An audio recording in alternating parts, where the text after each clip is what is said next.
अस्सलाम वालेकुम नाजरीन, वो जायज़ा पे खुशामदीद। इंडिया की एक दफ़ा फिर हटदर्मी पाकिस्तान की तरफ पानी छोड़ दिया। अगर हम बात करें जनूबी पंजाब की, तो मुल्तान में आज रात 50,000 क्यूसेक का रेला गुजरने का इम्कान। 3 लाख के करीब लोगों को महफूज मुकाम पर मुंतकिल किया जा रहा है और जबकि 2.5 लाख के करीब मवेशियों को भी महफूज मुकाम पर मुंतकिल किया जा रहा है। सीएम पंजाब वज़ीर आला मरियम नवाज की तरफ से पंजाब के मुख्तलिफ शहरों पर कैंप लगाए गए। मुल्तान में 22, खानेवाल में 13 और बिहाड़ी में 24 कैंप लगाए गए, जिससे सैलाब से मुतासरीन को मुस्तैद किया जाएगा। आइए इसी पर बात करने के लिए हमारे पास मौजूद हैं सीनियर तज्ज़ियाकार डॉक्टर फैसल जहां, और उनसे मालूम करते हैं कि मुल्तान में इस टाइम सैलाब की क्या सूरत हाल है। बहुत शुक्रिया अरूज फातिमा।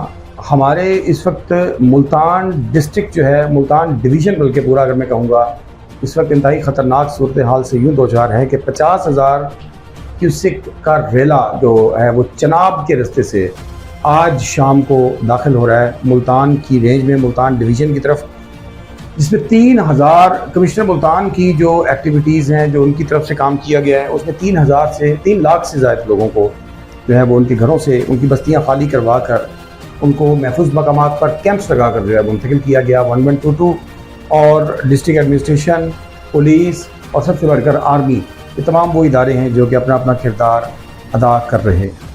एक जानिब जो है वो डिस्ट्रिक्ट एडमिनिस्ट्रेशन, डिविजनल एडमिनिस्ट्रेशन, ये तमाम लोग एक्टिव नज़र आते हैं।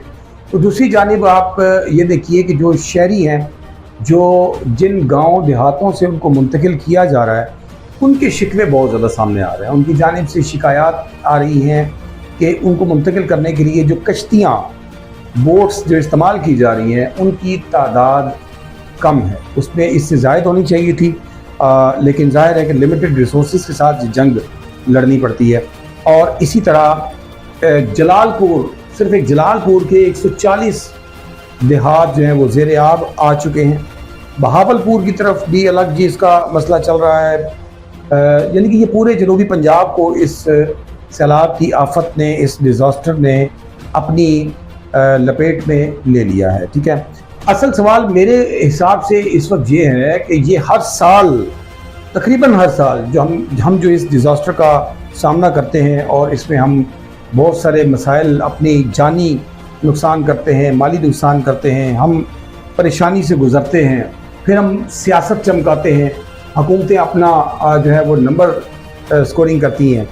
तो ये जो सूरत हाल हर साल जिसका हम सामना करते हैं, इसका मुस्तकिल हल हम क्यों नहीं निकालते हैं। अरूज, आज के दिन में भी जो मकबूजा कश्मीर वाली साइड से सतलज में पानी छोड़ा है भारत ने, और जिसकी वजह से आज़ाद कश्मीर समेत जो है वो अपर पंजाब के इलाके आज ज़ेर आब आने का इम्कान है। यानी अभी एक रेला और पीछे से आ रहा है जो इस साइड पे भी आ सकता है। ठीक है जी। तो ये जो सूरत हाल में हर साल हम जो भारत पे इल्ज़ाम तराशियाँ करते हैं, इल्ज़ाम, और भाई उन्होंने तो ये शरारत आपके साथ करनी ही करनी है, उनकी तो नेचर में ये चीज़ शामिल है। आप अपने अंदर झांकिए कि आपने क्या किया। आपने डैम्स क्यों नहीं बनाए? आपने पानी के जो रिजर्व्स हैं क्यों नहीं बनाए अभी तक? आपने अभी तक पानी स्टोर करने के लिए, हमारे पास कोई बड़े डैम नहीं है। बड़े डैम तो क्या, छोटे डैम्स बनाने का जो एक अपने फार्मूला तय किया था कि हम छोटे छोटे डैम्स बना के इसको हैंडल करने की सिचुएशन में आ जाए, नहीं बना सके। हमारा नहरी निज़ाम इस कदर पुराना और बोसीदा है कि अभी तक हम उस निज़ाम को एडवांस जो मॉडर्न टेक्नोलॉजीज़ के साथ या मॉडर्न वे में उसको डेवलप नहीं कर सके हैं। तो हम इस दौर में, जिस दौर में हम जी रहे हैं, जहाँ पर दुनिया एक दूसरे पर सैटेलाइट के जरिए हमलावर है, जहाँ पर दुनिया 5th जनरेशन वार में इस वक्त एक दूसरे के साथ लड़ रही है, हम आज भी बंदूकों और जो है वो तोपों के साथ लड़ना चाहते हैं? नहीं, हरगिज़ नहीं। आज ये जो दौर है, आपने अभी जो जंग में जिस तरह से भारत को धूल चटाई है, जिस तरह मारा है पकड़ कर, दुनिया भर में जलील किया है, उसका बदला भारत आपसे इस फॉर्म में ले रहा है कि वो आपके ऊपर पानी छोड़ रहा है। और इसमें ये एक बाकायदा वॉर है, ये बाकायदा एक जंग है, और इस जंग में भारत हमारे ऊपर हमला आवर है।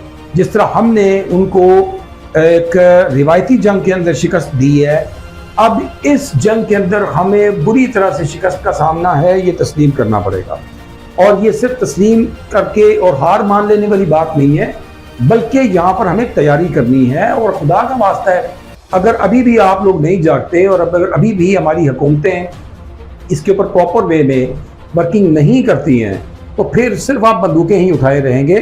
آپ کو جدید دور کے اندر 5th جنریشن وار کے محاذ پر، آپ کو پانی پر، ایون آج کووڈ-19 جب آیا روج تو پوری دنیا نے، یورپ نے، امریکہ اور چائنا نے براہ راست ایک دوسرے پر الزامات لگائے کہ کووڈ پھیلانے میں آپ کا کام ہے، یعنی بایولوجیکل وار.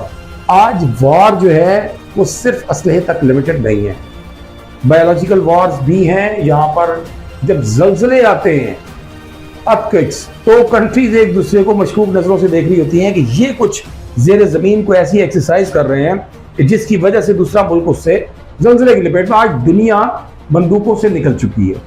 تو ہمیں سائنس کے میدان میں، ہمیں پوری دنیا کے ہر ایڈوانس ماڈرن ٹیکنالوجی کے اندر اور سب سے بڑھ کے ڈیمز میں اپنی ڈیولپمنٹ کرنی ہوگی، اپنے ریسورسز بنانے ہوں گے. اس کے بغیر آپ صرف یہی ساری زندگی یہی رونا روتے رہیں گے کہ جناب انڈیا نے ہمارے ساتھ کیا. انڈیا تو کرے گا. انڈیا نے بطور ریاست پاکستان کو کبھی بھی، یاد رکھیے گا، کبھی بھی پاکستان کو بطور ملک تسلیم نہیں کیا ہے. ٹھیک ہے، تو وہ تو آپ کو کرے گا تنگ. آپ کی تیاری کیا ہے، سوال یہاں پر پیدا ہوتا ہے. جی ناظرین، آج آپ نے سیلاب کی تباہ کاریوں کے بارے میں جانا. اگر آپ نے ابھی تک اردو جائزہ کو سبسکرائب نہیں کیا ہوا تو سبسکرائب کر لیں تاکہ آپ کو ہمارے آنے والی ہر ویڈیو کے بارے میں پتہ چلتا رہے. اللہ حافظ.